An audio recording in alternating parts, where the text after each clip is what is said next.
ఈరోజు మన ఛానల్లో పలాసలో ఉన్నటువంటి ఒక హిస్టారికల్ ప్లేస్ మీకు చూపించబోతున్నాను. సో దయచేసి ఈ వీడియోని ఎక్కడ స్కిప్ చేయకుండా లాస్ట్ వరకు చూసి ఎంజాయ్ చేయండి.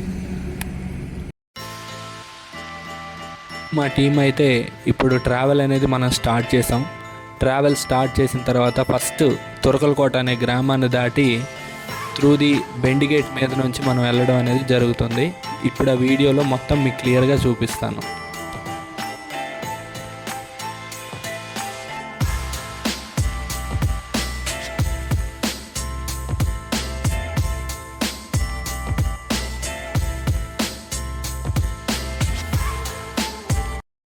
ఇప్పుడే నేను మా టీం పలాస సిటీని అయితే చేరుకున్నాం. లక్కీగా గేట్ అయితే పడలేదు. పలాస గేట్ గురించి అందరికీ తెలిసిందే. ఒక్కసారి గేట్ పడిందంటే మినిమం 1 అవర్ అయినా వెయిట్ చేయాల్సి వస్తుంది. సో మేమైతే లక్కీగా గేటుకు దొరకకుండా సిటీలోకి త్వరగానే ఎంట్రీ ఇచ్చేసాం. పలాస సిటీలోకి అయితే మనం వచ్చేసాం. ఇప్పుడు సిటీలోకి వచ్చిన తర్వాత 3 రోడ్ల జంక్షన్ దగ్గర మనం లెఫ్ట్ సైడ్ తీసుకొని స్ట్రైట్గా వెళ్ళిపోవాలి. ఇక్కడ ఆటో వాడు ఎవడో మాకు తావు ఇవ్వట్లేదు, అయినా సరే ఓవర్టేక్ చేసి ముందుకు వెళ్ళడానికి మేమైతే ప్రయత్నించాం. పలాసలోకి వచ్చిన తర్వాత మనకి రైట్ సైడ్లో ఇక్కడ కనిపిస్తుంది హరిశంకర్ రవిశంకర్ థియేటర్ కూడా క్రాస్ చేసాం. మార్కెట్కి పలాస చాలా ఫేమస్. ఇక్కడ దొరకని వస్తువులు అంటూ ఉండవు మనకి. స్ట్రైట్గా ముందుకి ఒక 1 కిలోమీటర్ ట్రావెల్ చేశాక పలాస కాంప్లెక్స్ మనకి రైట్ సైడ్లో కనిపిస్తుంది. కాంప్లెక్స్ని కూడా క్రాస్ చేసి మనం ముందుగుండా ఇంకా ముందుకు వెళ్ళిపోవాలి. ఆల్మోస్ట్ 1 కిలోమీటర్ కాంప్లెక్స్ దాటిన తర్వాత ట్రావెల్ చేసిన తర్వాత మనకైతే పలాస జీడిపిక్క బొమ్మ అనేది వస్తుంది. పలాస అంటేనే జీడిపప్పు, జీడిపప్పు అంటేనే పలాస. సో ఆ స్టాచ్యూ కనిపిస్తుంది కదా మీకు, ఇది చాలా ఫేమస్ అండ్ చాలా పురాతనమైంది కూడా. ఈ స్టాచ్యూ పలాసకి సింబల్ ఆఫ్ పలాసగా చెప్పుకుంటారు జీడిపప్పుని. అలాగే మనం ముందుకు ట్రావెల్ అయ్యాక ఒక 1 కిలోమీటర్ తర్వాత ఇందిరమ్మ బొమ్మ వస్తుంది. ఇందిరమ్మ బొమ్మ దగ్గర నుంచి రైట్ సైడ్ తీసుకొని ఒక వేలో ఆల్మోస్ట్ ఒక 1 కిలోమీటర్ లోపలికి ట్రావెల్ చేయాలి. లోపలికి ట్రావెల్ చేసిన తర్వాత మనకి స్ట్రైట్గా వెళ్ళిన తర్వాత మొగిలిపాడు బ్రిడ్జ్ అనేది వస్తుంది. ఆ బ్రిడ్జ్ కూడా నేను మీకు చూపిస్తాను. ఈ అబ్బాయి ఎవరో చాలా స్పీడ్గా మాకు ఓవర్టేక్ చేసుకొని రైట్ సైడ్ వెళ్ళిపోయాడు. ఇదే మీకు కనిపిస్తున్నదే మొగిలిపాడు బ్రిడ్జ్. ఈ బ్రిడ్జ్ కింద నుంచి మనం ఇప్పుడు ట్రావెల్ చేసుకుంటా స్ట్రైట్గా ఒక 2 కిలోమీటర్స్ ట్రావెల్ చేస్తే మనకి తర్లకోట అనే విలేజ్ అనేది వస్తుంది. పలాస నుంచి 2 కిలోమీటర్లు ట్రావెల్ చేసిన తర్వాత తర్లకోట అనే గ్రామాన్ని మనం చేరుకున్నాం. ఇప్పుడు మీకు చూపించే బోర్డు అదే. సో ఈ వీడియోని ఎక్కడ స్కిప్ చేయకుండా చూడండి. కనిపిస్తున్న సింహద్వారం నుంచి లోపలికైతే మనం వెళ్ళాలి. స్ట్రైట్గా ఒక 2 కిలోమీటర్లు అయితే మనం ఇక్కడ నుంచి సింహద్వారం నుంచి ట్రావెల్ చేయాలని అక్కడ ఉన్న వాళ్ళైతే మనకు చెప్పడం జరిగింది. ఇక్కడ రోడ్డు పైన కనిపిస్తున్న వాళ్ళకు కూడా మనం అడిగి తెలుసుకున్నాం. టెంపుల్ ఇంకెంత దూరం అంటే ఇంకా ముందుకు 1 కిలోమీటర్లు ట్రావెల్ చేయాలని చెప్పారు. అయితే మనకి టెంపుల్కి వెళ్ళే తోవలో లెఫ్ట్ సైడ్లో చెరువు, అలాగే కొండలు, పచ్చటి పొలాలు కూడా మనకు కనిపిస్తాయి. ఇక్కడ చాలా మట్టుకు బర్త్డే పార్టీస్ ఫోటోలు తీసుకుంటారు. అలాగే పెళ్ళి కావాల్సిన జంటలు, న్యూ కపుల్స్ అయితే ఎవరైతే ఉన్నారో వాళ్ళకి ప్రీ వెడ్డింగ్ షూట్ కూడా ఇక్కడ జరుగుతుంది. మంచి మంచి లొకేషన్స్, మనకు తెలియని లొకేషన్స్ కూడా ఈ తర్లకోట గ్రామంలో చాలా మనకి కనిపిస్తాయి. అలాగే ఈ విలేజ్ వాతావరణం కూడా చాలా ఆహ్లాదకరంగా ఉంటుంది. చుట్టూ కొండలు, పచ్చటి పొలాలు, ఇలాంటి లొకేషన్స్ మనకి ఎంతో దూరం వెళ్తే కానీ దొరకవు, కానీ మనకి చాలా దగ్గరలోనే ఉన్నాయి. కాబట్టి ఈ వీడియో చూసిన తర్వాత ఖచ్చితంగా ప్రతి ఒక్కరూ ఇక్కడికి వచ్చి ఈ లొకేషన్స్ని అలాగే ఈ వాతావరణాన్ని చక్కగా చూసి ఎంజాయ్ చేయవలసిందిగా కోరుకుంటున్నాం. అలాగే ఇక్కడ మనకి రైట్ సైడ్లో కనిపిస్తుంది పురాతనమైన ఆలయం, శివాలయం కూడా ఇక్కడ ఉంది. అలాగే కాకపోతే మనం వచ్చి లేట్ అవ్వడంతో ఆ ఆలయాన్ని అయితే క్లోజ్ చేయడం జరిగింది. ఇప్పుడు మనం తిన్నగా డైరెక్ట్గా జగన్నాథ స్వామి టెంపుల్ దగ్గరికి అయితే వెళ్ళడం జరుగుతుంది. ఇలాంటి లొకేషన్స్ మాత్రం ఎవ్వరూ మిస్ అవ్వద్దు. ఇలాంటి లొకేషన్స్ మిస్ చేసుకుంటే మనకి దగ్గరలో ఉన్నవి కూడా మనం చూడలేకపోతే ఎక్కడో దూరంగా ఉన్నవి ఎప్పుడు చూస్తాం. కాబట్టి దగ్గరలో ఉన్నవి ముందు చూడడం అయితే అలవాటు చేసుకోండి. స్కూల్ని అయితే క్రాస్ చేసాం, ఆ తర్లకోట గ్రామం స్కూల్ని. ఇక్కడ ఒక చిన్న కిరాణా షాప్ కూడా ఉంది. వచ్చేటప్పుడు దాన్ని కూడా చూపిస్తాం మీకు. పక్కనే పాతపట్నం అమ్మతల్లి టెంపుల్ కూడా ఉంది. ఇవి రీసెంట్గా కట్టిన గుళ్ళు. కాకపోతే ఇప్పుడు మీకు చూపించే కోవిల్ ఎలాంటిదంటే ఆల్మోస్ట్ 900 సంవత్సరాల క్రితం కోవిల్. అది చాలా పెద్ద చరిత్ర దానికి ఉంది. సో వీడియోని ఎక్కడా స్కిప్ చేయకుండా ఆ హిస్టరీని మీరు తెలుసుకుంటారని మరీ కోరుకుంటున్నాను. ఇప్పుడు టెంపుల్ దగ్గరికి అయితే చేరుతున్నాం. టెంపుల్ పక్కనే రాణిగారి చెరువు అనేది ఉంటుంది. రాణిగారు ఇందులోనే స్నానం చేసేవారని తెలుసుకున్నాం. ఆ మధ్యలో ఉన్న స్తూపాన్ని కూడా చూపిస్తాం, కొంచెం కవర్ చేయొచ్చు సైడ్.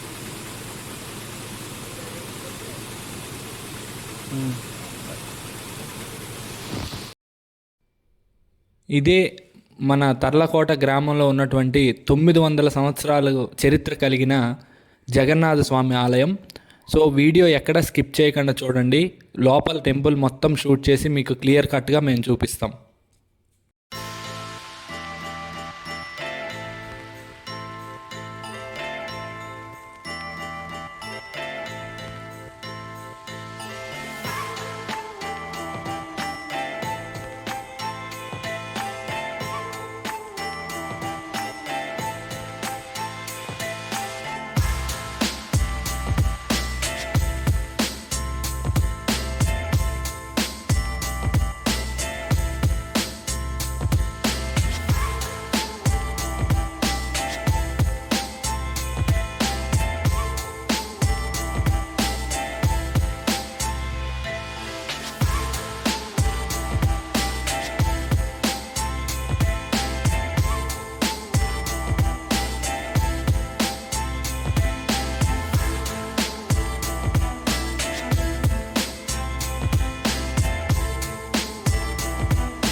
గుడి లోపలికి ప్రవేశించగానే స్వామివారికి కుడి పక్కన 2 విగ్రహాలు ఉంటాయి. ఆ 2 విగ్రహాల కథ ఏంటంటే, స్వామివారికి వాళ్ళిద్దరూ చాలా భక్తి శ్రద్ధలతో పూజలు చేసేవారంట. అయితే ఒకరోజు వాళ్ళు ఊరు వదిలి వెళ్ళిపోవాల్సిన కార్యక్రమంలో స్వామివారు బాధపడి నాకు సేవ చేయడానికి ఎవరూ ఉండరని చెప్పి ఆ ఇద్దరు వ్యక్తుల్ని కూడా శిలలుగా మార్చి ఇక్కడే ఉంచారని ప్రతీకగా ఈ కథ ఈ చుట్టుపక్కల గ్రామాల్లో సంచరిస్తుంది.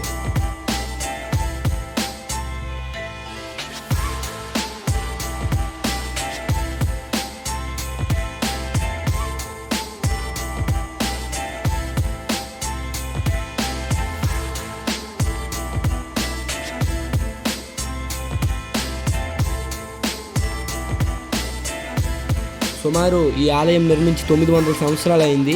అంతేకాకుండా ఈ ఆలయంలో ప్రతి ఒక్కటి కూడా ఎంతో ప్రాముఖ్యమైనటువంటి కొండరాయితో కూడినటువంటి కట్టడి ఉంది. అంతేకాకుండా ఈరోజు సున్నం వేసారే కానీ అంతా కూడా ఆ రాయితోనే కట్టడి జరిగి ఉంది. అంతా సిమెంట్లతో ఆర్టిఫిషియల్గా నిర్మించే ఈ రోజుల్లో ఇటువంటి టెంపుల్స్ ఉండడం, దాన్ని మనం ఎక్స్ప్లోర్ చేయడం గొప్ప విషయం అనే చెప్పొచ్చు. ఇదే మన రాజుగారి కోట. ఈ కోట నిర్మించిన తర్వాత ఎవరైనా సరే, ఏ రాజులైనా సరే ఇక్కడికి వచ్చి యుద్ధం చేయాలంటే ముందు భయపడేది క్షుద్ర పూజలు, ఇలాంటి తాంత్రిక విద్యలు తెలిసిన వాళ్ళే ఇక్కడ యుద్ధం చేయగలిగేవారు. తక్కువ సైన్యం ఉండి ఇక్కడ రాజులు ఎంతో వీరోచితంగా పోరాడి ఇప్పటి వరకు మనకి చరిత్రను అయితే మిగల్చడం జరిగింది. సో ఒక్కసారి మీకోసం ఈ కోటను మేము దగ్గర నుంచి చూపిస్తున్నాం, చూడండి.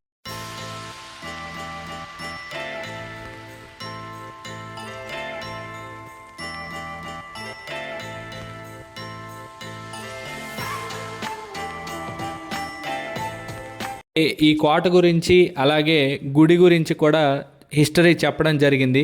అలాగే ఈ తర్లకోటలో చాలా వరకు ఇంకా విష్ణుమూర్తి ఆలయాలు, శివాలయాలు చాలా ఉన్నాయి.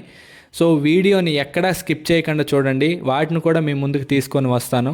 నన్ను ఫాలో చేయండి.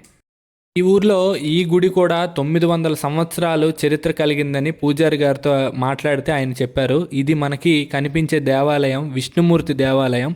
అయితే మేము వీడియో షూట్ కోసం వచ్చాం యూట్యూబ్ ఛానల్ నుంచి అని చెప్పగానే వాళ్ళ దగ్గర పర్మిషన్ తీసుకొని లోపలికి వెళ్ళి షూట్ చేయడం జరిగింది. యాక్చువల్గా లోపలికి వెళ్ళి షూట్ చేసే అవకాశం ఎవరికీ ఇవ్వలేదు.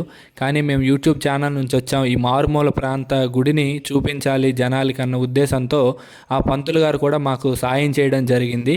లోపల కనిపిస్తున్న విగ్రహం విష్ణుమూర్తిది. దాదాపు 900 సంవత్సరాల క్రితం తయారు చేసిన విగ్రహం ఇప్పటికి కూడా చెక్కు చెదరకుండా అలాగే ఉందని పంతులు గారు చాలా చక్కగా ఆ చరిత్రను మొత్తం మాకు వివరించారు. చాలా ఆనందం అనిపించింది. మీరు కూడా ఎప్పుడు మీకు టైం దొరికినా ఖచ్చితంగా ఈ గుడిని తప్పకుండా విజిట్ చేయండి. ఎంతో ఆనందంగా అయితే తర్లాకోట ఆలయాన్ని మీకు చూపించడం జరిగింది. అదేవిధంగా ఇక్కడ మరొక పూర్వ ఆలయం ఆంజనేయ స్వామి టెంపుల్ కూడా మీకు ఎక్స్ప్లోర్ చేయడం జరుగుతుంది. ఇక్కడ రోడ్డు ఎంతో గందరగోళంగా డిస్టర్బెన్స్గా ఉన్నప్పటికి కూడా మీరు ఎవరూ కూడా ఇటువంటి పూర్వ ఆలయాలను విజిట్ చేయలేకపోతున్నారని మీకోసం ఎంత కష్టపడైనా ఇటువంటి ఆలయాన్ని ఎక్స్ప్లోర్ చేయడానికి అయితే బయలుదేరాం. ఆల్రెడీ మా వాళ్ళు ముందే రీచ్ అయ్యారు. ఈ రోడ్ చాలా గందరగోళంగా ఉండడంతో మీకోసం మేము నెమ్మదిగా మార్గ మధ్యలో ఇదంతా చెప్పుకుంటూ వచ్చాము. ఇక్కడ టెంపుల్ని కూడా మావాడు ఎక్స్ప్లోర్ చేస్తాడు, నీట్గా చూడండి. పురాతనమైన ఆలయం అయినటువంటి హనుమాన్ ఆలయం దగ్గరికి వచ్చాం. ఇక్కడ మీరు చూస్తే కింద అంతా పునాది అనేది ఎక్కడా లేకుండా ఒక పెద్ద బండరాయి మీద హనుమాన్ యొక్క ఆలయాన్ని నిర్మించడం జరిగింది. ఈ ఆలయానికి కూడా చాలా చరిత్ర ఉందని ఆ పూజారి గారు చెప్తే తోవ ఎంత గందరగోళంగా ఉన్నా సరే ఇక్కడి వరకు చేరుకున్నాం. అయితే ఆలయంలో ఉన్న హనుమాన్ విగ్రహాన్ని చూడండి, ఎంతో పురాతనమైన హనుమాన్ విగ్రహం ఇది. అయితే దీనికి తాళం వేసి ఉండడం వల్ల మేము బయట నుంచే చూపించగలుగుతున్నాం. దాదాపు దీనికి కూడా 800 సంవత్సరాల చరిత్ర ఉందని ఆ పంతులు గారు మాకు చెప్పడం జరిగింది. ఇది మన తర్లకోట యొక్క ప్రాముఖ్యత. ఇక్కడ ఉన్న దేవాలయాలు మరియు పురాతన కోటలు మీకు చూపించడం జరిగింది. ఈ వీడియో మీకు నచ్చినట్టయితే తప్పకుండా మన వీడియోని లైక్ చేయండి. మరిన్ని ఇంట్రెస్టింగ్ వీడియోస్ కోసం వెంటనే మన వీకెండ్ డైరెక్ట్ని సబ్స్క్రైబ్ చేసుకోండి.